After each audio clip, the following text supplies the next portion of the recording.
सदाशिवसमारम्भां शङ्कराचार्यमध्यमाम् अस्मदाचार्यपर्यन्तां वन्दे गुरुपरम्पराम्। ॐ पार्थाय प्रतिबोधितां भगवता नारायणेन स्वयं व्यासेन ग्रथितां पुराणमुनिना मध्ये महाभारतम् अद्वैतामृतवर्षिणीं भगवतीम् अष्टादशाध्यायिनीम् अम्ब त्वामनुसन्ददामि भगवद्गीते भवद्वेषिणीं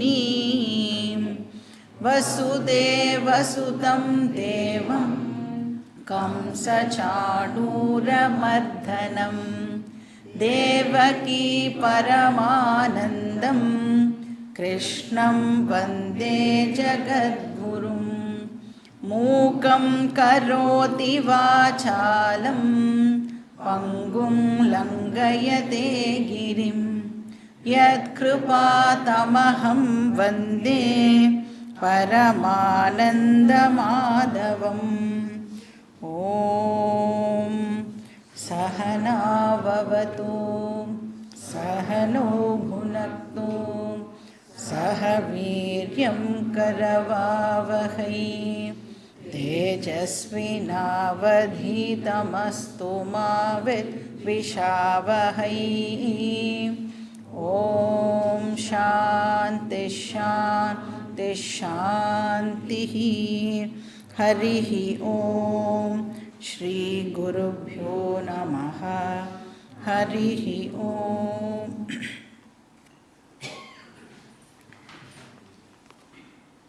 ஸோ அர்ஜுனன் கேட்ட கேள்விக்கு கிருஷ்ணர் பதில் சொல்லிட்டு வரார் அப்படின்னு பார்க்குறோம். நான் கர்மயோகம் பண்ணுறதுக்கு ஏதோ ஆப்ஸ்டக்கிளாக இருக்குது அப்படின்னு அர்ஜுனன் கேட்குறான்.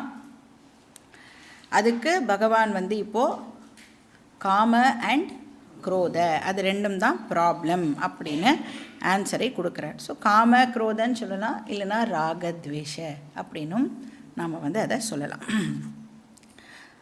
அதுக்கு தான் இந்த விஷயத்தை நம்மளுக்கு புரிய வைக்கிறதுக்கு தான் பஜகோவிந்தம் அப்படிங்கிற டெக்ஸ்ட் இருக்குது. நாம் அகெயின் இன்னொரு வாட்டி போய் அதை கேட்டோம் அப்படின்னா இதோட ரிலேட் பண்ணி அதை கேட்கும் பொழுது இன்னும் நன்னா நமக்கு புரியும். அந்த காம குரோதாவால் மூடப்பட்டிருக்கிற இன்டலெக்டை தான் சங்கரர் கிரிட்டிசைஸ் பண்ணுறார்.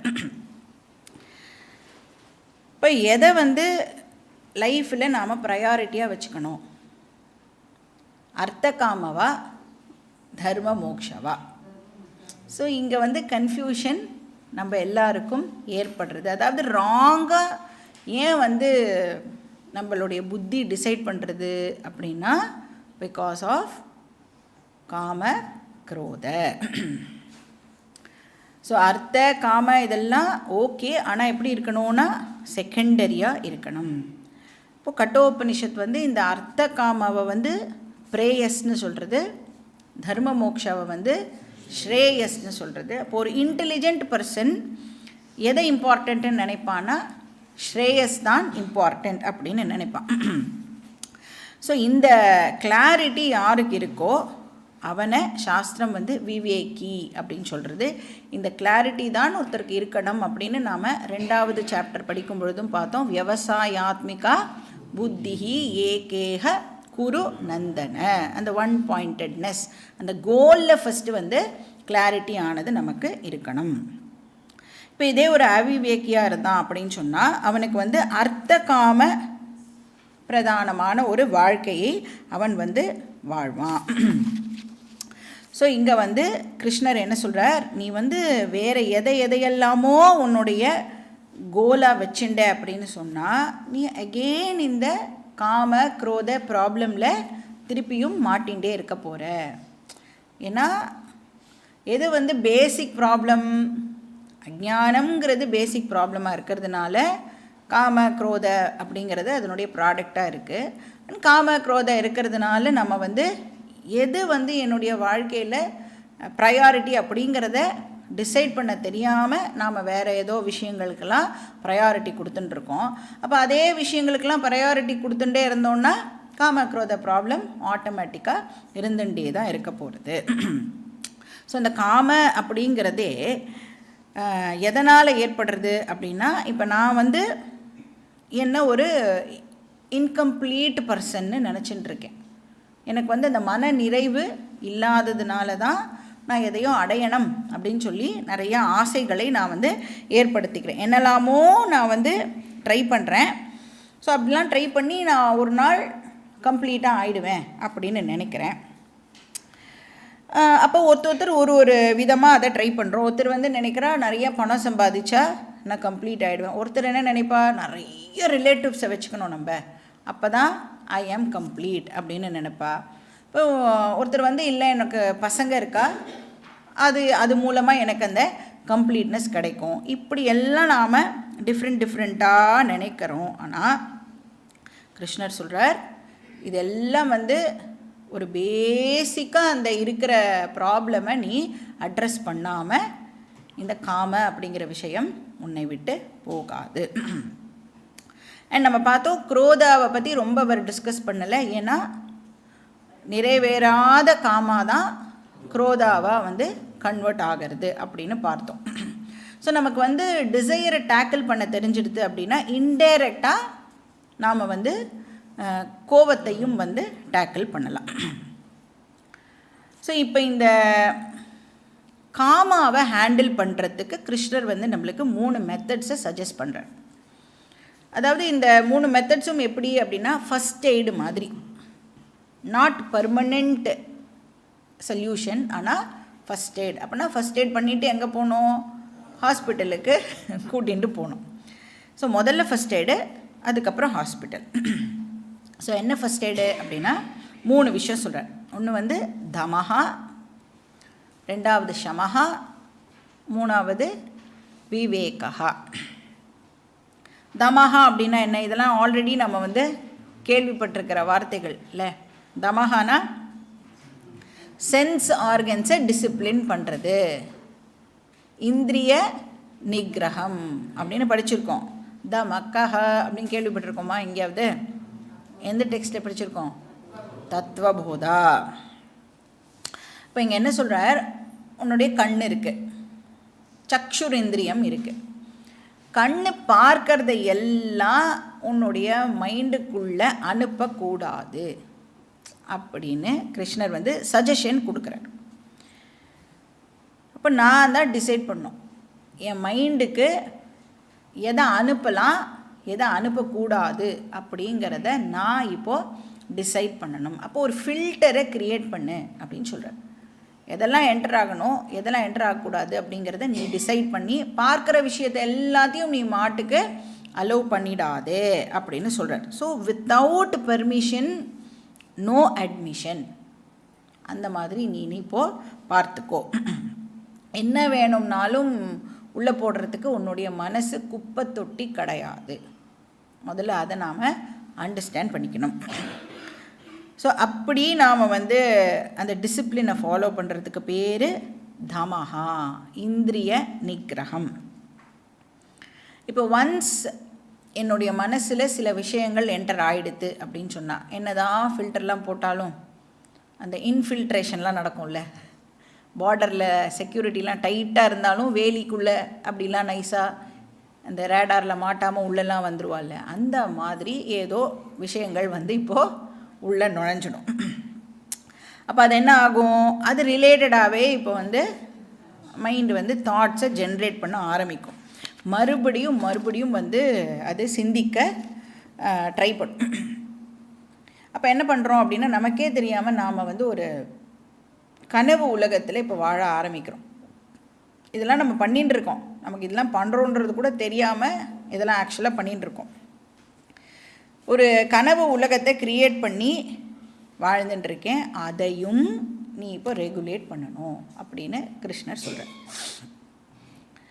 ஏன் அப்படின்னா இப்போ நம்மளுடைய மனசில் என்ன விதமான தாட்ஸ் வருதோ அது ரிலேட்டடாக தான் நான் பேச போகிறேன், அது ரிலேட்டடாக தான் நான் ஃபஸ்ட்டு டைம் வரும்பொழுது நாம் வந்து அதுக்காக வருத்தம்லாம் பட தேவையில்லை, கில்ட்டியெல்லாம் ஆக வேண்டாம். ஏன்னா அது நேச்சுரலாக பிரகிருதி ஸ்வபாவத்தினால வருது அப்படின்னு பார்த்தோம். ஆனால் அதை இமீடியட்டாக என்டர்டெயின் பண்ணுறோமா இல்லை அதை அனுப்புகிறோமா அப்படிங்கிறது நம்ம கையில் இருக்குது. இப்போ அது வந்து குட் தாட்னா நம்ம டெஃபினட்டாக என்டர்டெயின் பண்ணலாம். அது வந்து வேண்டாத அனாவசியமான ஒரு தாட் அப்படின்னா இமீடியட்டாக நாம் அந்த இடத்துலேருந்து அதை அனுப்பி விட்டுடணும். ஸோ அதனால தான் இந்த காமா வந்து எனிமி அப்படின்னே வந்து கிருஷ்ணர் சொல்கிறார். ஸோ ரெண்டாவது டிசிப்ளினுக்கு பேர் ஷாமாஹா. தாட்டை ரெகுலேட் பண்ணுறோம்ல அதுக்கு பேர் ஷாமாஹா அப்படின்னு பேர். மூணாவது என்னது? விவேக. விவேக அப்படின்னா என்ன அர்த்தம்? திங்க் பண்ணணும் அப்படின்னு சொல்கிறார் கிருஷ்ணர். இங்கே திங்க் பண்ணுன்னு நமக்கெல்லாம் சொல்ல வேண்டியதாக இருக்குது.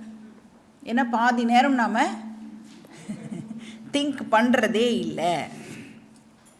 நாம் மட்டும் கொஞ்சம் திங்க் பண்ண ஆரம்பிச்சிட்டோம் அப்படின்னு சொன்னால் இப்போ என்னெல்லாம் பண்ணிட்டு இருக்கோமோ அதெல்லாம் நிறுத்திடுவோம். கொஞ்சம் யோசித்தா கூட என்னது இது, இந்த மாதிரி அனாவசியமாக நிறைய விஷயங்களே நாம் பண்ணிட்டு இருக்கோமே அப்படின்னு ஸ்டாப் பண்ணிடுவோம். ப்ராப்ளமே என்னன்னா சிந்திக்காமல் இருக்கிறது ஒரு ப்ராப்ளம், இல்லைன்னா கேர்ஃபுல்லாக தப்பாக சிந்திக்கிறது. இது ரெண்டு தான் நம்மக்கிட்ட இருக்கிற ப்ராப்ளம். இப்போ இந்த அக்ரஹார வீடெல்லாம் இருக்குல்ல, இதனுடைய நிலப்படியெலாம் எப்படி இருக்கும்? ஹைட் வந்து கம்மியாக இருக்கும். அப்போ என்ன சொல்லுவா?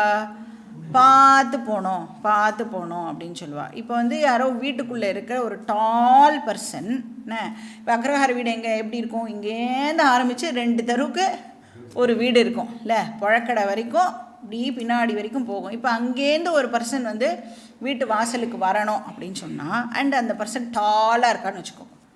அவர் வந்து நம்மளை மாதிரி சென்னையிலேருந்து வந்திருக்காருன்னா பழக்கம் இருக்காதுல்ல இந்த மாதிரி. அப்போ வீட்டில் இருக்கிறவா என்ன சொல்லுவா? இப்போ பாட்டிலாம் பார்த்துப்போ பார்த்துப்போ தலையை குனிஞ்சுண்டே போ அப்படின்னு சொல்லுவாள். ஓகே பாட்டி, அதையே சொல்லின்னு இருக்காத, ஓகே ஓகே அப்படின்னு சொல்லி குனிஞ்சுண்டே வருவான். வந்து என்ன பண்ணுவான்? கரெக்டாக நிலப்படியும் போது டாமால்னு வந்து தலையை இடிச்சுண்டு வலியோடு நிற்பான். அப்போ 2 விதமான மிஸ்டேக்ஸை நாம் பண்ணுறோம். ஒன்று தாட்ஃபுல் மிஸ்டேக், இன்னொன்று தாட்லெஸ் மிஸ்டேக். கேர்ஃபுல்லாக தப்பு பண்ணுவோம், அப்புறம் நமக்கு தெரியாமலேயும் தப்பு பண்ணுவோம். அப்போ விவேகம் இந்த இடத்துல என்ன அப்படின்னா, எந்த ஒரு வெளி விஷயத்தை நான் சேர்த்துக்கிறதுனாலையும் எனக்கு பூர்ணத்துவம் கிடைக்க போகிறது இல்லை. ஏன்னா வெளியில் இருக்கிற எந்த ஒரு விஷயமும் ஃபைனைட், அதுக்கு 3 தோஷம் இருக்குது அப்படின்னு வேற பார்த்தோம்.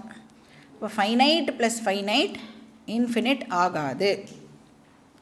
இப்போ வந்து மொத்த உலகத்தையும் பகவான் நம்மக்கிட்ட வந்து இந்தா வச்சுக்கோ, உனக்கு தான் என்ஜாய் அப்படின்னு சொல்லி கொடுத்தா கூட நமக்கு பூரணத்துவம் ஏற்படாது. அப்போ கூட என்ன நினைப்போம்?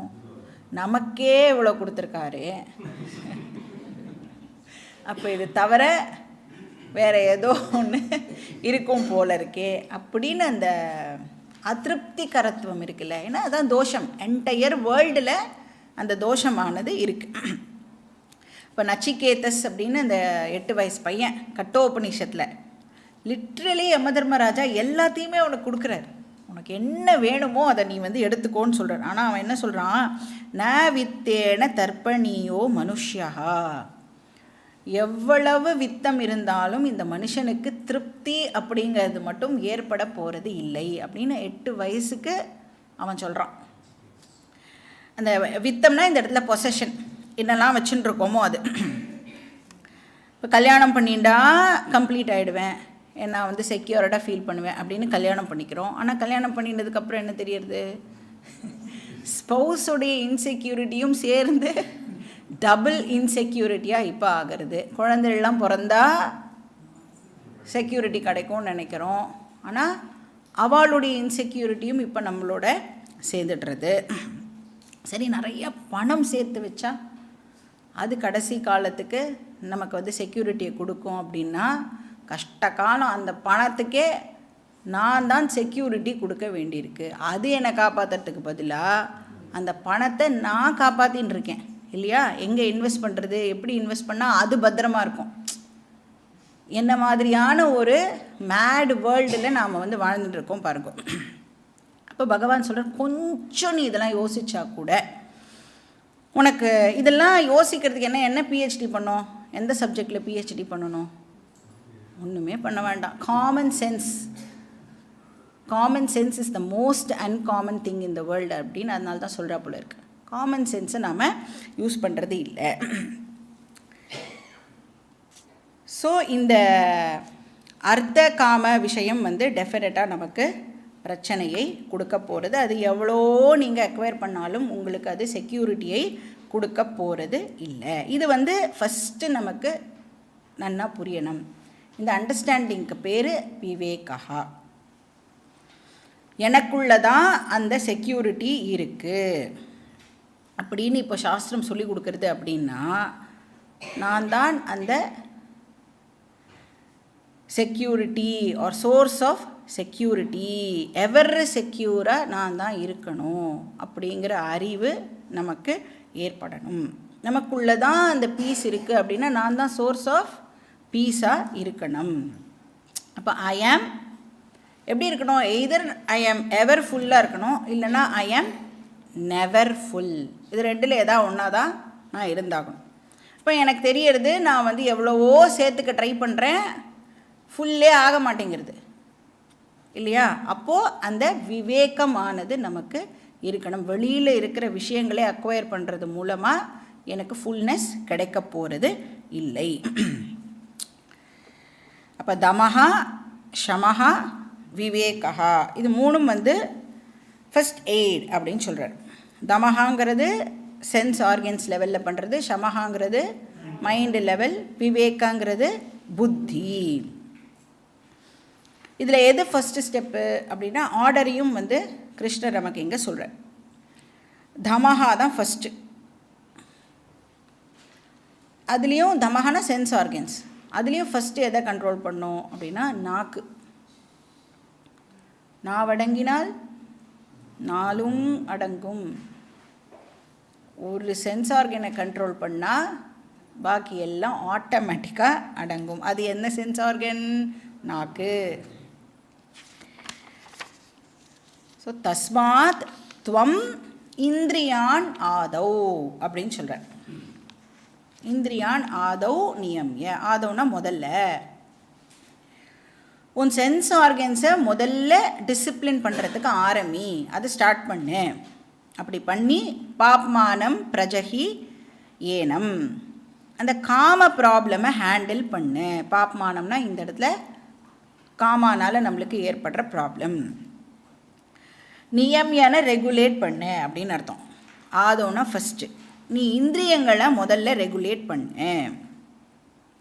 பிரஜகி அப்படின்னா ஹேண்டில் பண்ணு அப்படின்னு அர்த்தம், டேக்கிள் பண்ணு. டேக்கிள் பண்ணாமல் விட்டுட்டேன்னா என்ன ஆகும்? இந்த காமா என்ன பண்ணும்? ஞான விஞ்ஞான நாசனம்.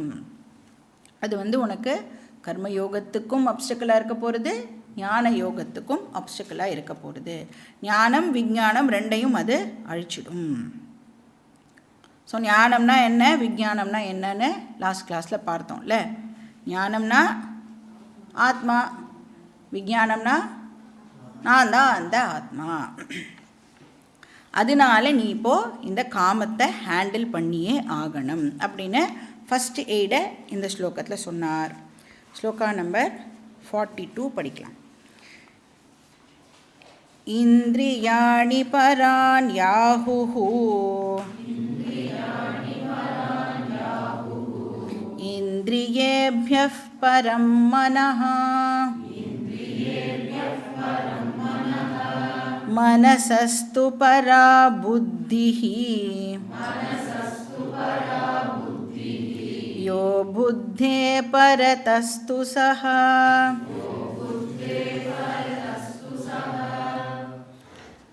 இப்போது நாம் பார்த்த அந்த 3 டிசிப்ளினும் ஃபஸ்ட் எய்ட் அப்படின்னு சொன்னால் பர்மனெண்ட் சொல்யூஷன் அப்படிங்கிறது வேறு ஒன்று இருக்குது. அப்போ what is the permanent solution? இப்போ தம சம விவேக வந்து டெம்பரரி சொல்யூஷன்னா பர்மனெண்ட் சொல்யூஷன் என்னவா இருக்கணும்? அந்த காம குரோதெல்லாம் எதோடைய ப்ராடக்ட்டு? அப்போ அஜ்ஞானம் போனோன்னா what is the permanent solution? ஞானம். ஸோ ஆத்ம ஜானம் ஏவ பர்மனெண்ட் சொல்யூஷன். அது எப்படி, எதனால் அந்த மாதிரி சொல்கிறா?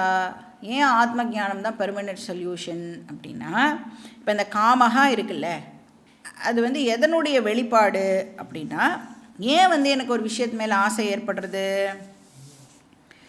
ஏன்னா அந்த விஷயம் இப்போ என்கிட்ட இல்லை. அது என்கிட்ட இருந்தால் நான் கம்ப்ளீட் ஆகிடுவேன். ஐ ஆம் இன்கம்ப்ளீட் நவ். அதனால் நான் அதை அடையிறது மூலமாக கம்ப்ளீட் ஆவேன். இந்த இன்கம்ப்ளீட்னஸ் இருக்குல்ல, இதுதான் ஆசையாக வெளிப்படுறது. இப்போது யார்கிட்டையாவது நீங்கள் போய் உங்களுக்கு ஏதாவது குறை இருக்கா அப்படின்னு கேட்டால் என்ன சொல்லுவா? முதல்ல அப்படிலாம் எதுவும் இல்லையே அப்படின்னு சொல்லுவா. நீங்கள் ஒரு 10 minutes அவளோட கண்டினியூஸாக பேசினீங்கன்னா ஒரு குறையா மெதுவாக சொல்ல ஆரம்பிப்பாள். அப்போ அபூர்ணத்துவம் தான் ஆசையுடைய ரீசனாக இருக்குது. அபூர்ணத்துவம் தான் ஆசையாக ஆக்சுவலாக வெளிப்படுறது. எப்போ இந்த அபூர்ணத்துவம் என்னை விட்டு போகும்? எனக்கு அபூர்ணத்துவமே இல்லைன்னு தெரிஞ்சாதான் இந்த அபூர்ணத்துவம் என்னை விட்டு போகும். இப்போ ஆக்சுவலாக என்கிட்ட ஒரு விஷயம் இல்லை, அதனால் நான் அதை அடையிறேன், அதை அடைஞ்சால் நான் கம்ப்ளீட் ஆகிடுவேன். இது தானே நம்ம ஜன்மாந்திரமாக ட்ரை பண்ணிகிட்ருக்கோம். எவ்வளோ அடைஞ்சாலும் கம்ப்ளீட்னஸ் கிடைக்க மாட்டேங்கிறது. அப்போ அது கம்ப்ளீட்டே பண்ண முடியாது. இப்போ என்ன அண்டர்ஸ்டாண்ட் பண்ணிக்கணும்? யூ ஆர் ஆல்ரெடி கம்ப்ளீட் அப்படிங்கிறத நான் அண்டர்ஸ்டாண்ட் பண்ணிட்டேன்னா அபூர்ணத்துவம் என்னை விட்டு போயிடும். அகம் பூர்ணஹா அஸ்மி அப்படின்னு தெரிஞ்சுக்கிறதுனால மட்டுமே என்னை விட்டு அபூர்ணத்துவம் போகும். ஐ டு நாட் லேக் எனிதிங். என்னை கம்ப்ளீட் பண்ணுறதுக்கு எதுவும் தேவையில்லை. அதனால தான் பார்த்தோம், நைவ தஸ்ய கிருதே நார்த்தஹா ந கிருதே நேஹ கஷ்டன ந சாஸ்ய சர்வபூதேஷு கஷ்டிதர்த்தவ்யபாஸ்ரயः. எங்கே கேட்டோம் இதை? நல்ல வேளை 3rd chapterலேயே தான் கேட்டோம். நான் ஆல்ரெடி ஃபுல் அப்படின்னா எனக்கு என்ன தேவைப்படும்? அப்போது என்கிட்ட இருக்கே அதெல்லாம் பின்ன என்னது? பூஜ்ய சுவாமிஜி ரொம்ப பியூட்டிஃபுல்லாக சொல்கிறார், உன்னை சுற்றி என்னெல்லாம் இருக்கோ அது எல்லாம் லக்ஸரி அப்படின்னு சொல்கிறார். லக்ஸரினா ஜென்ரலாக எதை லக்ஸரின்னு சொல்லுவோம்? இப்போ நான் வந்து இருந்தால் என்ஜாய் பண்ணுவேன், இல்லைன்னா நான் ஒன்றும் மிஸ் பண்ண மாட்டேன். அதை தானே லக்ஸரி அப்படின்னு சொல்கிறோம். இந்த பாடி மைண்டே கூட அந்த மாதிரி தான் அப்படின்னு சொல்கிறார்.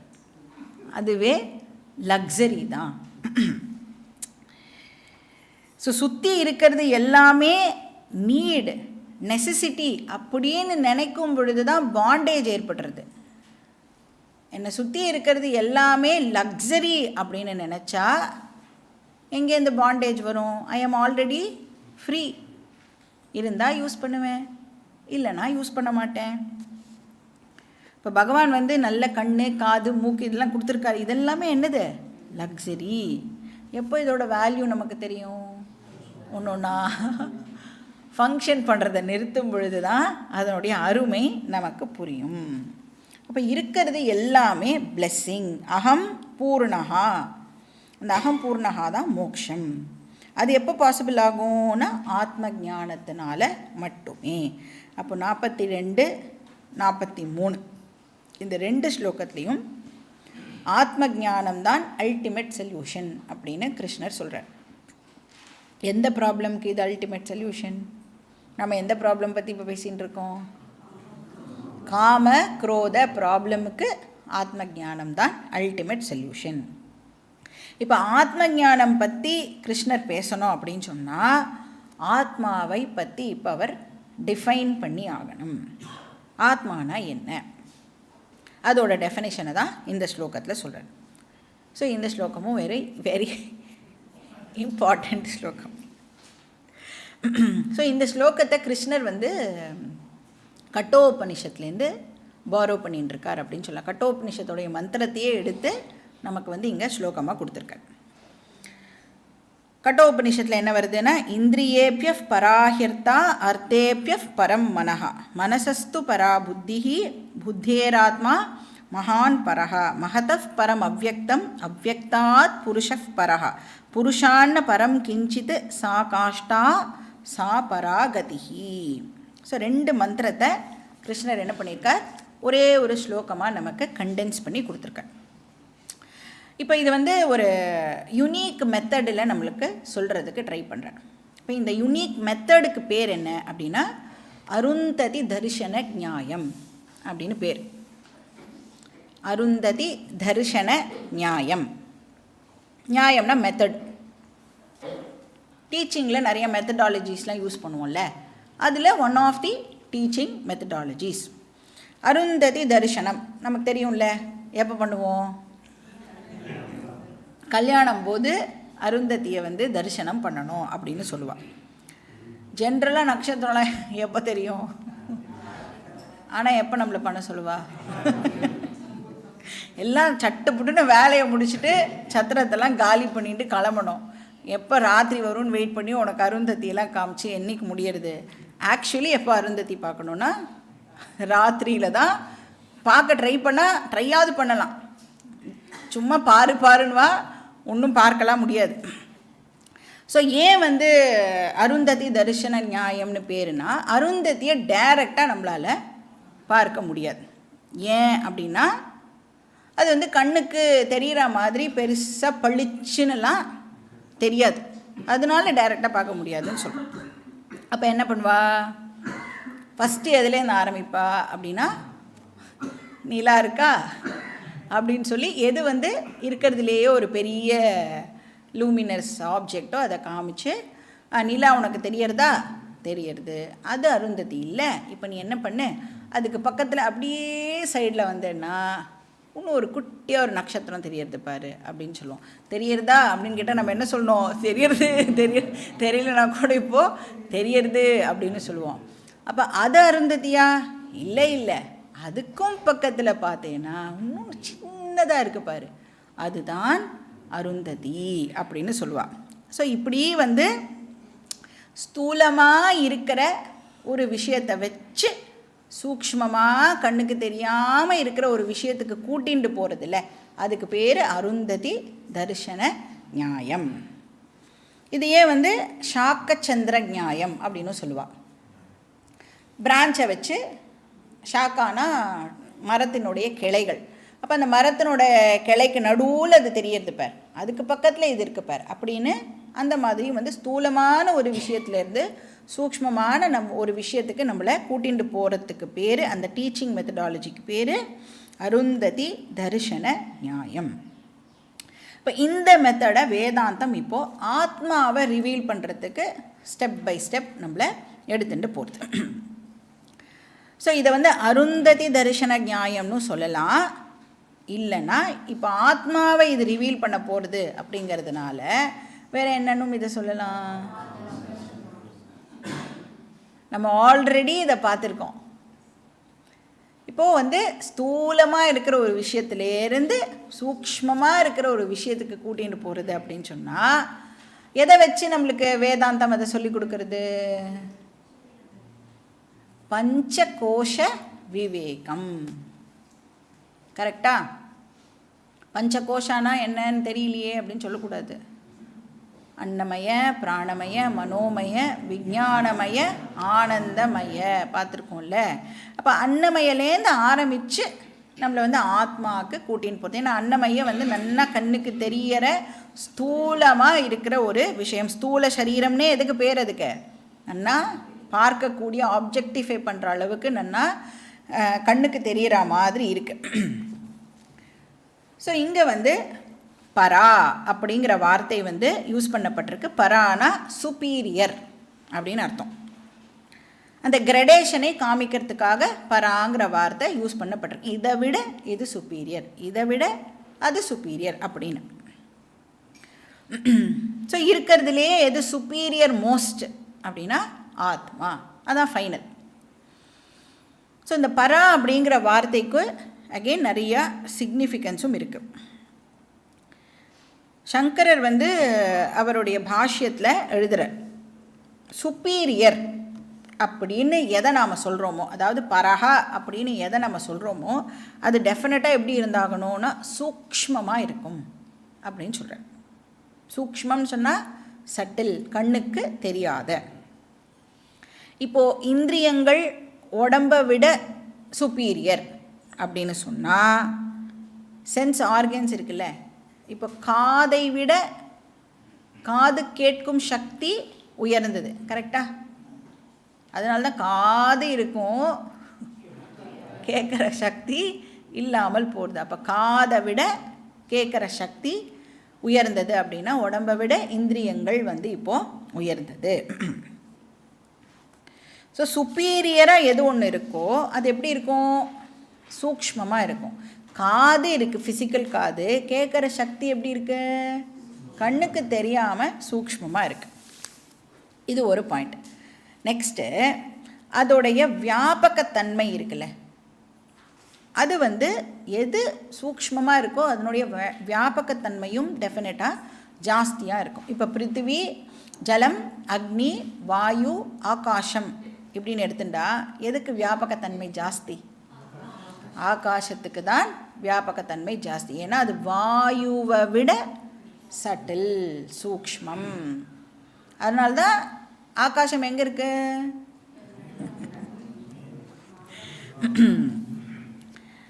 ஸோ அது பரஹாவாக இருந்ததுன்னா அதனுடைய வியாபகத்தன்மை ஜாஸ்தியாக இருக்கணும். ஸோ மகாந்தகா அப்படின்னு பேர் வியாபகத்தன்மைக்கு. ஜாஸ்தியாக அது எல்லா இடத்துலையும் வியாபகத்தன்மை ஜாஸ்தியாக இருக்கணும். அதுக்கப்புறம் என்னது அப்படின்னா எது சூக்ஷ்மம் அண்டு எதனுடைய வியாபகத்தன்மை ஜாஸ்தியாக இருக்குமோ அது ஆப்வியஸாக எப்படி இருக்கும்னா எனக்கு அது ரொம்ப ரொம்ப க்ளோஸாக இருக்கும். இப்போ ஆகாசத்துக்கும் எனக்கும் what is the distance? How many kilometres apart? இப்போ ஆகாசம் எப்படி இருக்கு? எல்லா இடத்துலையும் வியாபிச்சிருக்கு. இப்போ எனக்கும் ஆகாசத்துக்கும் நோ டிஸ்டன்ஸ். அப்போது பிரத்யேகாத்ம அப்படின்னு பேர் அதுக்கு. Very very close. அண்ட் எது சூக்ஷ்மமோ அது ஸ்தூலமாக இருக்கிறத கண்ட்ரோல் பண்ணுறது. இப்போ மைண்டு சூக்ஷ்மம் அப்படின்னு சொன்னால் மைண்டு ஸ்தூலமாக இருக்கிற இந்த உடம்பை கண்ட்ரோல் பண்ணுறது, கரெக்டாக? இப்போ இங்கே என்ன ஸ்லோகத்தில் என்ன சொல்லியிருக்கேன்னு பார்க்கலாம். இந்திரியாணி பரான் யாஹுஹு, சென்ஸ் ஆர்கன்ஸ் தான் சுப்பீரியர் என்று கூறப்படுகிறது. ஆஹுஹு கூறப்படுகிறது. எதை கம்பேர் பண்ணும் பொழுது? சென்ஸ் ஆப்ஜெக்ட்ஸை கம்பேர் பண்ணும் பொழுது சென்ஸ் ஆர்கன்ஸ் சுப்பீரியர். பார்க்கும் சக்தி பார்க்கப்படும் பொருளை காட்டிலும் உயர்ந்தது. ஏன்? பார்க்கப்படும் பொருள் இருக்குன்னு எனக்கு தெரியப்படுத்துறது சென்ஸ் ஆர்கன்ஸ். ஸோ இந்திரியேபிய பரம் மனஹா. இப்போ சென்ஸ் ஆப்ஜெக்ட்ஸை விட சென்ஸ் ஆர்கன்ஸ் சுப்பீரியர். நெக்ஸ்ட் என்ன சொல்கிறார்? இந்திரியேபிய பரம் மனஹா, இந்திரியங்களை விட சுப்பீரியர் மனசு. ஏன்னா மனசு கோஆப்ரேட் பண்ணினாதான் சென்ஸ் ஆர்கன்ஸ்னால் ஃபங்க்ஷன் பண்ண முடியும். இப்போ எல்லாம் உட்காந்துட்டுருக்கோம், கிளாஸ் கேட்டுன்னு தான் இருக்கோம். ஆனால் ஃபியூ செகண்ட்ஸ் இப்போ நம்மளுடைய மைண்டு எங்கேயாவது ட்ராவல் பண்ணிட்டு வந்ததுன்னா அந்த ஃபியூ செகண்ட்ஸ் காது எதையுமே ரெஜிஸ்டர் பண்ணியிருக்காது இல்லையா? அந்த சென்ஸ் ஆர்கன் எதையுமே இப்போது உள்ளே அனுப்பிச்சிருக்காது. மைண்டு பேக் பண்ணாமல் சென்ஸ் ஆர்கன்ஸ்னால் ஃபங்க்ஷன் பண்ண முடியாது. அதாவது அதனால் வெளி விஷயங்களை கிரகிக்க முடியாது. ஸோ மைண்டு மூலமாக தான் ஆக்சுவலாக பார்க்குறோம், கேட்குறோம், எல்லாமே பண்ணுறோம். மைண்டு வந்து கோஆப்ரேட் பண்ணணும். கண்ணு வந்து எப்போ கண்ணாக இருக்கும் அப்படின்னா மைண்டு வந்து அதுக்கு பேக் பண்ணினா தான் கண்ணுனால் கண்ணு மாதிரி ஃபங்க்ஷன் பண்ண முடியும். ஸோ மைண்டு வந்து இந்திரியங்களை விட சுப்பீரியர். நெக்ஸ்ட் என்னது? மனசஸ்து பரா புத்திஹி. மனசை விட எது சுப்பீரியர்? புத்தி. இப்போ மைண்ட் அப்படின்னு சொன்னால் மைண்டுக்கு வந்து ஜென்ரலாக 2 விதமான ஃபங்க்ஷன்ஸ் இருக்குது. ஒன்று வந்து இமோஷன்ஸை ஜென்ரேட் பண்ணிகிட்டே இருக்கும். இந்த கோபம், வருத்தம், கவலை, கருணை, பாசம், வெறுப்பு, ஆல் கைண்ட்ஸ் ஆஃப் இமோஷன்ஸ். இன்னொரு ஃபங்க்ஷன் என்னது மைண்டு பண்ணுறது? Doubting function. சங்கல்ப விகல்பாத்மகம் மனஹா அப்படின்னு படிக்கிறோம்ல. சங்கல்ப அப்படின்னா பண்ணணுமா, விகல்பனா பண்ண வேண்டாமா, பேசணுமா பேச வேண்டாமா, சாப்பிடணுமா சாப்பிட வேண்டாமா, கிளாஸ் இப்போ முடியுமா முடியாதா, அந்த மாதிரி டவுட் படுறதில்ல, அதுக்கு பேர் மனஹா. இப்போ அந்தக்கரணம் அப்படிங்கிறது ஒன்று, ஆனால் அது வந்து 4 டிஃப்ரெண்ட் ஃபங்க்ஷன்ஸை பண்ணுறது.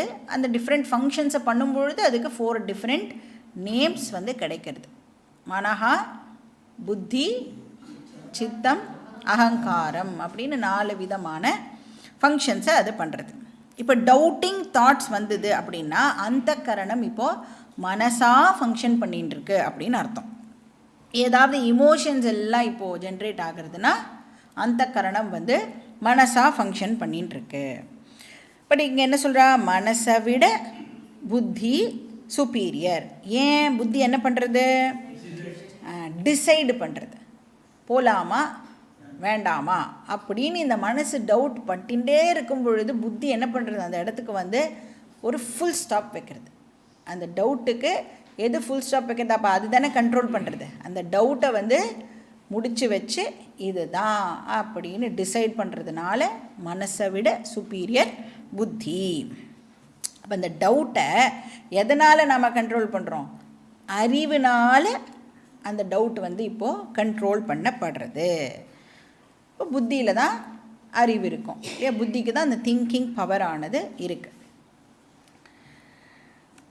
ஸோ மனசை விட புத்தி சிறந்தது. புத்தியில் இந்த ஆத்ம ஞானம் இருக்கிறதுனால தான் ஞானிகளை நாம் வந்து ரொம்ப ரொம்ப ரெவர் பண்ணுறோம், ரெஸ்பெக்ட் பண்ணுறோம். அப்போது ஒரு ஞானி வந்து எந்த இமோஷன்ஸுடைய கிரிப்பிலையும் போய் மாட்டிக்க மாட்டான். இப்போ புத்தியில் அறிவு இருக்கிறதுனால அந்த அறிவு வந்து மனசுக்கு எடுத்து சொல்லும். இந்த இமோஷன்ஸ் வந்து ப்ராப்ளம் ஏற்படுத்தும் அப்படின்னு அந்த அறிவை வந்து சொல்லிகிட்டே இருக்கும். அதனால் ஞானிகள் யாரும் இமோஷன்ஸோடைய கிரிப்பில் போய் மாட்டிக்க மாட்டா. இந்த பொறாமை, துவேஷம் இந்த மாதிரியான இமோஷன்ஸ்லாம் அவளுக்கு வராது. ஞானிக்கு அப்போ இமோஷன்ஸே வராதானா? இமோஷன்ஸ் எல்லாம் இருக்கும், ஆனால் இமோஷன்ஸோட பிடியில் ஞானி இருக்க மாட்டா. இப்போ புத்தியை யூஸ் பண்ணி நம்மளால் இமோஷன்ஸை ஹேண்டில் பண்ண முடியும். இப்போ டவுட்ஸை வந்து ஹேண்டில் பண்ணணும் அப்படின்னு சொன்னால் எந்த ஒரு டவுட்டுமே எதனால் ரிமூவ் ஆகும்? கிளியர் நாலேஜ் இருந்தால் தான் அந்த டவுட் வந்து அந்த இடத்துலேருந்து போகும் இல்லையா? இப்போது கட்டோபனிஷத்துலேருந்து தான் இந்த ஸ்லோகம் வந்து பாரோ பண்ணியிருக்கார் அப்படின்னு சொல்கிறோம்ல. கட்டோபனிஷத்தில் இந்த சுப்பீரியர், இதை விட இது சுப்பீரியர், இதை விட இது சுப்பீரியர் அப்படின்னு புரிய வைக்கிறதுக்கு கட்டோபனிஷத் ஒரு எக்ஸாம்பிள் கொடுக்கறது. அது என்ன கொடுக்கறது அப்படின்னா ஒரு தேர் எக்ஸாம்பிள் அது கொடுக்கறது. ரத்தம் இருக்குல்ல, இந்த உடம்பை வந்து ரத்தம் அப்படின்னு சொல்கிறது, இதுதான் தேர். இப்போ நம்மளுடைய சென்ஸ் ஆர்கன்ஸ் இருக்குல்ல, அதுதான் ரத்தத்தில் பூட்டப்பட்டிருக்கிற குதிரைகள். 5 குதிரை இருக்கும் ஜென்ரலாக நீங்கள் பார்த்தெல்லாம். So 5 sense organs. மனசு இருக்கே, அது என்னது அப்படின்னா ரத்தத்தையும் குதிரையையும் கனெக்ட் பண்ணுற கடிவாளம். புத்தி என்னது? புத்தி தான் டிரைவர், தேரோட்டி. இப்போ கிருஷ்ணர் என்னவா இருக்கார்? அப்போ டிரைவர் தான் என்ன பண்ணுறார்? மனசை கண்ட்ரோல் பண்ணுறார். யார் வந்து அந்த கடிவாளத்தை வந்து பிடிச்சிண்டு இந்த டைரக்ஷனில் போனோம் அந்த டைரக்ஷனில் போனோம் அப்படின்னு யார் டிசைட் பண்ணுறா? புத்தி தான் டிசைட் பண்ணுறது. அப்போ புத்தி தான் நம்மளுடைய வாழ்க்கையுடைய டைரக்ஷனையே கண்ட்ரோல் பண்ணுறது. மனசஸ்து பரா புத்திஹி. ஸோ விஞ்ஞானமய கோஷா இஸ் சுப்பீரியர் டு மனோமய கோஷா. சரி, புத்தியை விட சிறந்தது எது? யோ புத்தே பரதஸ்து சஹா. சஹா அப்படின்னா இந்த இடத்துல ஆத்மா. புத்தியை விட சுப்பீரியர் ஆத்மா. ஆத்மா தான் இன்டெலெக்டை விட சுப்பீரியர். ஆத்மானா என்னது? கான்ஷியஸ்னஸ். எது ஒன்று இருக்கிறதுனால நான் புத்தியையே தெரிஞ்சுக்கிறேனோ, புத்தி அப்படின்னு ஒன்று இருக்குன்னு எப்படி நான் தெரிஞ்சுக்கிறேன்? கான்ஷியஸ்னஸ் இருக்கிறதுனால தான் புத்தின்னு ஒன்று இருக்குங்கிறதையே நான் தெரிஞ்சுக்கிறேன். அதனால் புத்தியை விட சுப்பீரியர் வந்து ஆத்மா. இப்போ வந்து எனக்கு ஒரு விஷயம் தெரியும் அப்படின்னு சொல்கிறேன், அப்புறம் எனக்கு இந்த விஷயம் தெரியாது அப்படின்னு சொல்கிறேன். இப்போ எனக்கு ஒரு விஷயம் தெரியுங்கிறதும் எனக்கு தெரிஞ்சிருக்கு, எனக்கு ஒரு விஷயம் தெரியாது அப்படிங்கிறதும் எனக்கு தெரிஞ்சிருக்கு. எதனால் எனக்கு தெரிஞ்சிருக்கு அப்படின்னா அந்த அவேர்னஸ் பிரின்சிபிள்னால தான் எனக்கு இது தெரியும்னு தெரிஞ்சிருக்கு, இது தெரியாதும்னு தெரிஞ்சிருக்கு, இது டவுட்ஃபுல்லாக இருக்கும் ஆர் டவுட்ஃபுல்லாக இருக்குது அப்படிங்கிறதும் எனக்கு தெரிஞ்சிருக்கு. அப்போ ஐ ஆம் அவேர் ஆஃப் மை நாலெட்ஜ், ஐ ஆம் அவேர் ஆஃப் மை இக்னோரன்ஸ், ஐ ஆம் அவேர் ஆஃப் மை டவுட். அப்போ அந்த அவேர் ஆஃப் எதனால் நடக்கிறது? அவேர்னஸ் பிரின்சிபிள்னால, கான்ஷியஸ்னஸ் பிரின்சிபிள்னால. அப்போ புத்தியை விட சுப்பீரியர் ஆத்மா. ஏன்னா எனக்கு இப்போது புத்தி என்ன பண்ணின்னு இருக்கு அப்படின்னு தெரியறதே. புத்தி வந்து புத்தியோடைய ஃபங்க்ஷனை என்னால் அண்டர்ஸ்டாண்ட் பண்ணிக்க முடியறது, புத்தியோடைய கண்டிஷனை என்னால் தெரிஞ்சுக்க முடியறது. அப்போ புத்தியை என்னால் ஒரு ஆப்ஜெக்ட் மாதிரி ஆப்ஜெக்டிஃபை பண்ணி புரிஞ்சிக்க முடியறது. இப்போ இந்த டாக்டர்கிட்டலாம் போகிறோம்ல, கண்ணு டாக்டர்கிட்ட போனால் ஐ டெஸ்ட் பண்ணால் என்ன பண்ணுவோம்? என்ன பவர் அப்படின்னு உன் கண்ணை பார்த்து டாக்டர் சொல்லுவாரா? உனக்கு -2.5 -3 அப்படிலாம் சொல்ல மாட்டான். என்ன பண்ணுவா? இல்லை உட்கார வச்சு மாற்றி மாற்றி அந்த இதெல்லாம் போட்டு படிக்க சொல்லி கிளியராக தெரியறதா அப்படின்னு கேட்பா. கிளியராக தெரியறதுன்னு எனக்கு தெரியறது, கிளியராக தெரியலைன்னு எனக்கு தெரியறது, சுத்தமாகவே தெரியலை அப்படிங்கிறதும் எனக்கு தெரியுது. அந்த போர்டு இருக்கிறதும் எனக்கு தெரியறது, அதில் இருக்கிற எழுத்து இருக்கிறதும் எனக்கு தெரியறதுங்கிறது எனக்கு தெரியறது. புரியுறதா? அப்போ கான்ஷியஸ்னஸ் என்ன பண்ணுறது அப்படின்னா அவேர்னஸ்ஸாக இருந்து எல்லாத்தையும் அது விட்னஸ் பண்ணிட்டு இருக்குது. அப்போ என்னுடைய சென்ஸ் ஆர்கன்ஸ் எப்படி ஃபங்க்ஷன் பண்ணுறதுன்னு எனக்கு தெரியறது. அப்போது எனக்கு சென்ஸ் ஆர்கன்ஸ் எப்படி ஃபங்க்ஷன் பண்ணுறதுன்னு தெரியறதுன்னா நான் இப்போ ஆக்சுவலாக என்ன பண்ணியிருக்கேன்? என் சென்ஸ் ஆர்கன்ஸை ஆப்ஜெக்டிஃபை பண்ணியிருக்கேன். இப்போ இந்த டெஸ்க்கு மாதிரி இப்போ டெஸ்க் இருக்குதுன்னு எனக்கு தெரியறது அப்படின்னு சொன்னேன்னா இது ஒரு ஆப்ஜெக்டாக இருக்குது இல்லையா? அந்த மாதிரி சென்ஸ் ஆர்கன்ஸ் இப்படி ஃபங்க்ஷன் பண்ணுறது அப்படின்னு எனக்கு தெரியறதுன்னா சென்ஸ் ஆர்கன்ஸ் டெஃபினட்டாக ஒரு ஆப்ஜெக்டாக தான் இருந்தாகணும். அது மாதிரி மைண்டு இப்படி ஃபங்க்ஷன் பண்ணுறது அப்படின்னு எனக்கு தெரிஞ்சதுன்னா இப்போ மைண்டில் ஹாப்பியான தாட்ஸ் எல்லாம் ஜென்ரேட் ஆகின்னு இருக்கு, கவலையான தாட்ஸ்லாம் ஜென்ரேட் ஆகின்னு இருக்கு அப்படின்னா ஆக்சுவலாக நான் இப்போ என்ன பண்ணுறேன்? மைண்டை ஆப்ஜெக்டிஃபை பண்ணுறேன். நான் வந்து ஒரு ஸ்டெப் பின்னாடி வந்து என் மைண்டில் என்ன நடக்கிறது அப்படிங்கிறத நான் இப்போது தெரிஞ்சுக்கிறேன். அப்புறம் அதே மாதிரி புத்திக்கிட்ட வந்தால் புத்திக்கு என்ன புரியறதுன்னு எனக்கு தெரியறது, என்ன புரியலை அப்படிங்கிறதும் எனக்கு தெரியுது. அப்போ புத்தியும் இப்போ ஆப்ஜெக்டாக ஆயிடுறது. அப்போ நான் யார்? எல்லா ஆப்ஜெக்டையும் ஆப்ஜெக்டிஃபை பண்ணுற சப்ஜெக்ட். நான் இருக்கேனா இல்லையா? சப்ஜெக்ட் இருக்கா இல்லையா? ஆல் த டைம் இருந்துகிட்டே இருக்கும். இப்போ சப்போஸ் எனக்கு நான் இருக்கேனா இல்லையான்னு ஒரு டவுட் வந்ததுன்னு வச்சுக்கோங்க, அப்போ என்ன ஆகும்? டவுட்டு நான் படுறேன் அப்படின்னு சொன்னாலே நான் இருந்து தானே ஆகணும் இல்லை?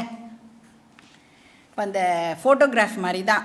இப்போ வந்து ஒரு செல்ஃபி எடுத்துக்கிறோம் அப்படின்னா what is the proof that the mobile exist? Photograph. இன்னும் ஒரு நாளைக்கும் அந்த ஃபோட்டோகிராஃபில் மொபைல் வரவே வராது. அது மாதிரி நான் ஆத்ம சைத்தன்யம் ஒரு நாளைக்கும் என்ன யாராலையும் பார்க்க முடியாது. நான் இப்போ புத்தியை ஆப்ஜெக்டிஃபை பண்ணுற மாதிரி என்ன ஆப்ஜெக்டிஃபை பண்ண முடியுமான என்ன அப்படின்னு சொல்லும் பொழுது திருப்பி பாடி, மைண்டு, சென்ஸ் காம்ப்ளெக்ஸ்லாம் எடுத்துக்கக்கூடாது. என்ன அப்படிங்கிற வார்த்தையை இங்கே யூஸ் பண்ணும் பொழுது கான்ஷியஸ்னஸ் அப்படின்னு அண்டர்ஸ்டாண்ட் பண்ணிக்கணும். நான் மற்றதை எல்லாத்தையும் ஆப்ஜெக்டிஃபை பண்ணுறேன், ஆனால் கான்ஷியஸ்னஸ் ஆகிய என்ன ஒரு நாளைக்கும் யாராலையும் ஆப்ஜெக்டிஃபை பண்ண முடியாது. ஏன்னா நான் தான் ஆப்ஜெக்டிஃபை பண்ணுற ஆளே. அதனால தான் சொல்கிறோம் நான் தான் எக்ஸ்பீரியன்சர். என்ன ஒரு நாளைக்கும் எக்ஸ்பீரியன்ஸ் பண்ண முடியாது. இப்போ நான் எல்லாத்தையும் பார்க்குறேன் அப்படின்னு சொன்னால் நான் இருக்கிறது ப்ரூவ் ஆகிடுறது. ஏன்னா நான் தான் எல்லாத்தையும் எக்ஸ்பீரியன்ஸ் பண்ணுறேன் அப்படின்னா எக்ஸ்பீரியன்சர் இஸ் ஆட்டோமேட்டிக்கலி ப்ரூவ்டு. என்னுடைய எக்ஸிஸ்டன்ஸுக்கு ப்ரூஃப் எதுவுமே தேவை இல்லை. அப்போ அந்த எக்ஸிஸ்டன்ஸ் அவேர்னஸ் பிரின்சிபிள் தான் ஆத்மா. அந்த ஆத்மா நான் அப்படின்னு நாம் அண்டர்ஸ்டாண்ட் பண்ணிக்கணும். இதுதான் வந்து டீச்சிங். சரி, அப்படியெல்லாம் நான் இப்போ தெரிஞ்சுட்டேன். தெரிஞ்சுனதுக்கப்புறம் என்ன ஆகும்? அடுத்த ஸ்லோகத்தில் சொல்கிறேன். ஸ்லோகா நம்பர் 43. ஏவம் புத்தே பரம் புத்வா சம்ஸ்தப்யாத்மானமாத்மனா ஜஹி சத்ரும் மகாபாஹோ காமரூபம் துராசதம். இப்போ இங்கே கிருஷ்ணர் என்ன சொல்கிறார்? உன்னுடைய அல்டிமேட் டாஸ்கே இப்போ என்ன அப்படின்னா, இவ்வளோ நேரம் நான் ஒரு ஆத்மாவை பற்றி பேசினேனே, அதை அண்டர்ஸ்டாண்டு பண்ணிக்கிறது மட்டும்தான் உன்னுடைய அல்டிமேட் டாஸ்க். சைத்தன்ய தத்துவத்தை தெரிஞ்சுக்கிறது தான் உன்னுடைய டாஸ்க். ஸோ எப்படிப்பட்ட சைத்தன்ய தத்துவம் அது? சைத்தன்யம்னா ஆத்மா.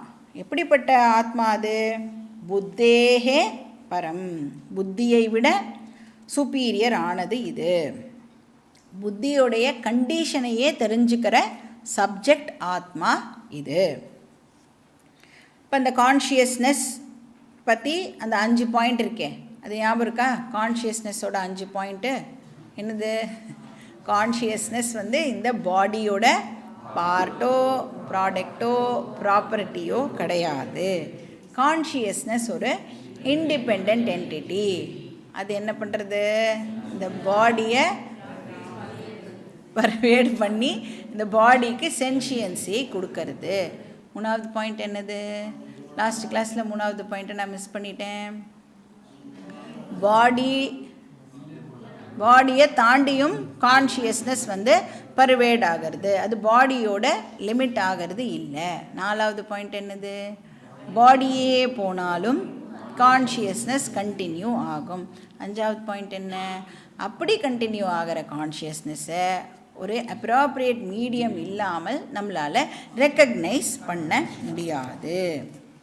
இதை வந்து புரிஞ்சுக்கணுன்னா நம்ம எந்த எக்ஸாம்பிளை யூஸ் பண்ணி அண்டர்ஸ்டாண்ட் பண்ணிக்கிறதுக்கு முயற்சி பண்ணணும்? லைட் எக்ஸாம்பிளை யூஸ் பண்ணணும். ஸோ அதெல்லாம் இப்போ இந்த 5 பாயிண்ட் சொல்லி பார்த்துட்டு லைட்டை வச்சு கம்பேர் பண்ணி, லைட்டோட கம்பேர் பண்ணி இந்த ஒரு பாயிண்ட்டையும் நாம் உட்காந்துட்டு நல்லா யோசித்து பார்க்கணும். இதெல்லாம் பண்ணாலும் என்ன ஆகும் அப்படின்னா, கான்ஷியஸ்னஸ்னு ஒன்று இருக்கான். கான்ஷியஸ் அப்படியா? கான்ஷியஸ்னஸ் இப்படியா அப்படின்னு புரிஞ்சுண்டு போயிடக்கூடாது. அந்த கான்ஷியஸ்னஸ் நான் அப்படின்னு புரிஞ்சுக்கணும். அதுதான் வெரி வெரி இம்பார்ட்டண்ட். அந்த 2 ஐ இருக்குல்ல, ஒன்று ரியல் ஐ, ஒன்று அன்ரியல் ஐ. அந்த ரியல் ஐயை பற்றி தான் நாம் இங்கே பேசிகிட்டு இருக்கோம். அந்த ரியல் ஐ தான் நான் வந்து இந்த ஃபார்மோடு இருக்கிற உடம்பு கிடையாது, மைண்டு கிடையாது, புத்தி கிடையாது. நான் வந்து ஃபார்ம்லெஸ் சைத்தன்ய ரூபம். இப்போ இந்த உடம்பு மனசுலாம் பின்ன என்னது? இன்ஸ்ட்ருமெண்ட்ஸ், ஜஸ்ட்டு கண்ணாடி மாதிரி. உடனே அதையும் நாம் ஞாபகப்படுத்தி வச்சுக்கணும். எப்படி கண்ணாடியை வந்து வேணும்னா யூஸ் பண்ணுறேன், வேண்டான்னா கட்டி வைக்கிறேன், அந்த மாதிரி நானும் வந்து வேர்ல்டோட டிரான்சாக்ட் பண்ணணுன்னா பாடியை யூஸ் பண்ணுவேன். வேர்ல்டோட டிரான்சாக்ட் பண்ண வேண்டாம் அப்படின்னா பாடியை நான் யூஸ் பண்ணுறது இல்லை. இப்போ தூங்கும் பொழுது வேர்ல்டோட நாம் டிரான்சாக்ட் பண்ணுறது இல்லை, இப்போ பாடியை யூஸ் பண்ணுறது இல்லை. ஆனால் நான் கண்டினியூ ஆகிறேன்னா இல்லையா?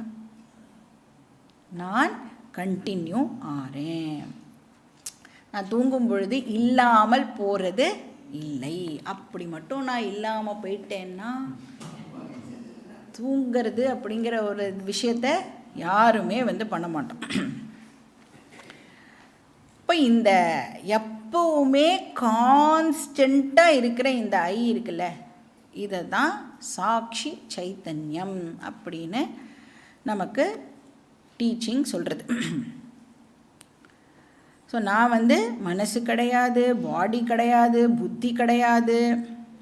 மனோ புத்தி அகங்கார சித்தானி நாகம் நச்ச ஸ்ரோத்ர ஜிஹ்வே நச்ச கிராண நேத்ரே நச்ச வியோம பூமிர் ந தேஜோ ந வாயு சிதானந்த ரூப சிவோகம் சிவோகம். இதுதான் வந்து வேதாந்தா நமக்கு கொடுக்குற டீச்சிங். ஸோ ஆத்மனா ஆத்மானம் சம்ஸ்தப்ய, இந்த ரியல் ஐ இருக்குல்ல, இந்த ரியல் ஐ தான் நான் அப்படின்னு நாம் கிளைம் பண்ணிக்கணும். அந்த டிரான்சாக்டே பண்ணாத ஒரு ஐ இருக்குல்ல, அப்போ எந்த ஐ டிரான்சாக்ட் பண்ணுறது? அகங்கார ஐ தான் டிரான்சாக்ட் பண்ணுறது. பாடி மைண்ட் சென்ஸ் காம்ப்ளெக்ஸ் தான் டிரான்சாக்ட் பண்ணுறது. ஆனால் நான் ஆத்மா ஐ, நான் வந்து அகர்த்தா அபோக்தா, நான் எந்த விதமான டிரான்சாக்ஷன்லேயும் பார்ட்டிசிபேட்டே பண்ணலை. ஆனால் நான் இல்லாமல் எந்த ஆக்டிவிட்டியும் இங்கே நடக்காது. அப்போ நான் எல்லா டிரான்சாக்ஷன்ஸையும் விட்னஸ் பண்ணிட்டு இருக்கேன். அவஸ்தாத்ரய சாட்சி. ஆனால் நம்ம வந்து நான் அழிஞ்சு போகிற உடம்பு அப்படின்னு தப்பாக நினச்சிட்டு இருக்கிறதுனால நமக்கு எல்லா விதமான பிரச்சனைகளும் ஏற்படுறது. இப்போ இந்த இன்செக்யூர் ஜீவா வந்து நான் தான் பாடி அப்படின்னு நினச்சிட்டு இருக்கிறதுனால தான் இந்த ப்ராப்ளம் ஏற்படுறது. இப்போது சாஸ்திரம் நமக்கு இந்த டீச்சிங்கை கொடுத்த உடனே நாம் என்ன பண்ணணும்? இந்த ஐ மேலே இருக்கிற ஃபோக்கஸை தூக்கி இப்போது ஆத்மா ஐக்கு ஷிஃப்ட் பண்ணணும். இந்த ஷிஃப்ட் இருக்குல்ல, இதை தான் வந்து ஞான நிஷ்டா அப்படின்னு சொல்கிறான். அப்போ இந்த டீச்சிங்கை நல்லா உள்வாங்கிண்டு அந்த அசிமிலேட் பண்ணுறதுன்னு சொல்லுவாள்ல, அந்த மாதிரி பண்ணினா நமக்கு வந்து ஞானம் வந்து நிஷ்டாவாக ஆகும். இப்போ வெறும்னு வந்து இங்கே கேட்கும் பொழுது மட்டும் இருக்குது அப்படின்னா சும்மா அது வெறும் ஞானம். கிளாஸ் ரூமில் சொல்லும் பொழுது மட்டும் எல்லாம் நன்னா புரியறது.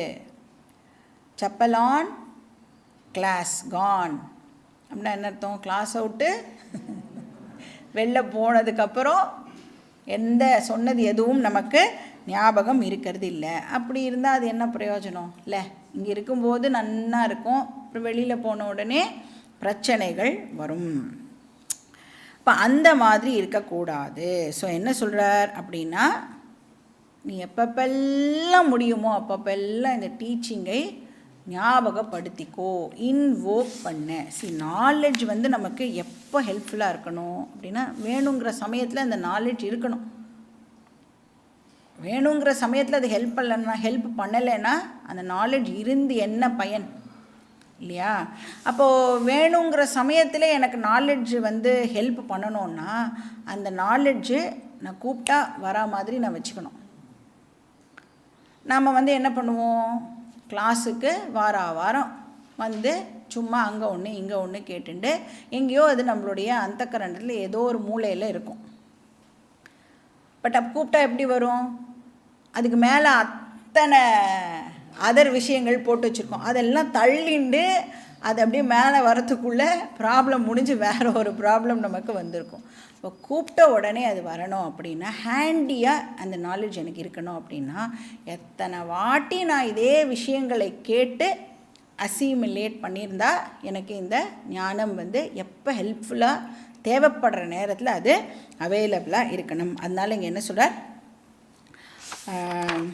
ஆத்மனஹா ஆத்மானம் சம்ஸ்தப்ய. ஃபஸ்ட்டு ஆத்மா அப்படின்னா, ஆத்மனஹான இந்த இடத்துல மைண்ட் அப்படின்னு அர்த்தம், அந்தக்கரணம். அந்த மைண்டோட ஹெல்ப்போட இந்த ஞான விஷயத்தை, ஆத்மானம்னா ஆத்மாவை பற்றின இந்த நாலெட்ஜை, சம்ஸ்தப்ய அப்படின்னா ஸ்திரப்படுத்திக்கோ.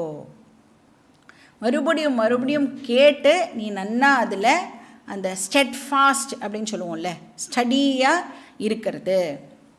இப்போ எத்தனை வாட்டி நாம் வந்து அதை கேட்டு எத்தனை வாட்டி அதை வந்து ஞாபகப்படுத்தி இன்வோக் பண்ணினா அது வந்து ஆல் த டைம் எனக்கு அவைலபிளாக இருக்கும்.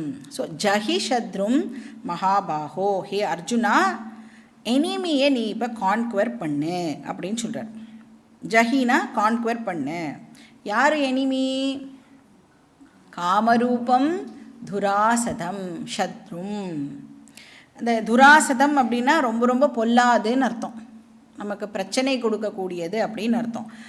அந்த மாதிரி இந்த பொல்லாத இருக்கிற அந்த காமங்கிற ரூபத்தில் இருக்கிற அந்த டிசையரை, அந்த சத்ருவை நீ வந்து கான்குவர் பண்ணு, நீ வந்து ஜெயிக்கலாம். எப்படி ஜெயிக்கலாம் அப்படின்னா, ஆத்ம ஞானம் வந்துடுத்துன்னு சொன்னால் அதை நீனை வின் ஓவர் பண்ணிடலாம். ஸோ ந கர்மணா ந பிரஜயா தனேன தியாகேனைக்க அமிர்தத்வ மானசுஹு அப்படிங்கிற விஷயம் உனக்கு புரிஞ்சிடுத்து அப்படின்னு சொன்னால் உன்னால் வந்து காமத்தை ஜெயிக்க முடியும். காமத்தை ஜெயிச்சிட்டோன்னா குரோதத்தையும் உன்னால் ஜெயிக்க முடியும். அப்போ அந்த ரியல் ஐ, ஆத்மா ஐ இருக்கே, ஆல்ரெடி பூர்ணகா ஐ இருக்கே, அதுதான் நான் அப்படின்னு நாம் கிளைம் பண்ணிக்கணும். கிளைம் பண்ணிக்கணுன்னா முதல்ல அது என்னன்னு நமக்கு நன்னா தெரிஞ்சிருக்கணும். எதெல்லாம் நான் இல்லை அப்படிங்கிறதும் எனக்கு நன்னா புரிஞ்சுட்டுருக்கணும். அப்படி பண்ணால் நமக்கு வந்து இந்த காமத்தை நாம் ஜெயிக்கலாம். ஸோ ஃபஸ்ட் எய்டு வந்து தமஹா சமஹா விவேகம், அல்டிமேட் சொல்யூஷன் ஆத்ம ஞானம். இது மூலமாக நீ வந்து காமாவை ஹேண்டில் பண்ணலாம், இன்டைரக்டாக குரோதாவையும் நீ ஹேண்டில் பண்ணலாம் அப்படின்னு சொல்லி கிருஷ்ணர் வந்து இந்த சாப்டரை கன்க்ளூட் பண்ணுறார். நாமும் கன்க்ளூட் பண்ணலாம். ஓம் தத் சத் இதி ஸ்ரீமத் பகவத்கீதாசு உபனிஷத்சு பிரம்ம வித்யாயாம் யோகசாஸ்திரே श्रीकृष्णार्जुन संवादे कर्मयोगो नाम तृतीयोऽध्यायः. श्रीकृष्णार्पणमस्तु. ॐ पूर्णमदः पूर्णमिदं पूर्णात् पूर्णमुदच्यते पूर्णस्य पूर्णमादाय पूर्णमेवावशिष्यते. ॐ शान्ति शान्ति शान्तिः. हरिः ॐ श्रीगुरुभ्यो नमः. हरिः ॐ.